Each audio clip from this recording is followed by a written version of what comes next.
Les espaces verts de Markolsheim ont organisé la seconde édition de leur journée verte. Cette journée d'échange a été mise en place suite à une volonté citoyenne de partager autour de l'environnement.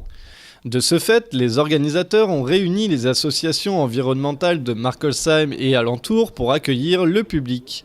La nouveauté de cette année, la présence des chèvres mises à disposition de la ville en provenance de la récente chèvrerie de Mackenheim. C'était une volonté du conseil municipal des enfants. Ils avaient envie qu'il y ait plus d'animaux sur la ville de Markolsheim, qu'ils soient plus visibles. Et du coup, on a réfléchi, on a travaillé autour de l'éco-pâturage, on a vu plusieurs solutions. Et quand le chevrier s'est installé, il nous a donné des petites chèvres. Donc c'est les chèvres de la commune de Markolsheim et elles serviront à Markolsheim pour de l'éco-pâturage. Démonstration de désherbage alternatif, techniques potagères, fabrication d'hôtels à insectes ou de pièges à frelons asiatiques, plusieurs ateliers étaient présentés au public. Les visiteurs ont par exemple pu emporter leurs déchets verts pour les faire broyer par l'équipe municipale. Libre à eux ensuite de récupérer leur broyat ou de le laisser à la disposition de la ville. Les visiteurs ont également pu découvrir le travail des espaces verts avec la visite des serres de la commune.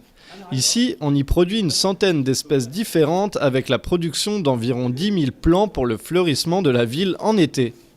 La mode en Alsace avec le passage du Tour de France, tout le monde veut faire du jaune. Et du coup, nous, on va faire un peu un autre sauce, on va faire du bleu et du rose parce qu'on va faire un fleurissement sur les oiseaux. Ça sera notre thème de fleurissement et du coup, les massifs seront bleus et les suspensions, le fleurissement aérien sera plutôt rose. La journée verte est aussi l'occasion pour l'équipe municipale de communiquer sur leurs projets, comme l'opération 1000 arbres. On a déjà planté 570 arbres et plus de 800 mètres de haies champêtres. Le but, c'est de pouvoir faire un corridor vert à l'extérieur de la ville qui vient faire la jonction entre la forêt et la ville.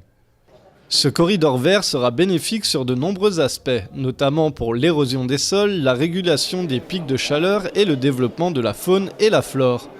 Malgré la pluie, la journée verte fut un beau rendez-vous de partage autour du respect de la nature.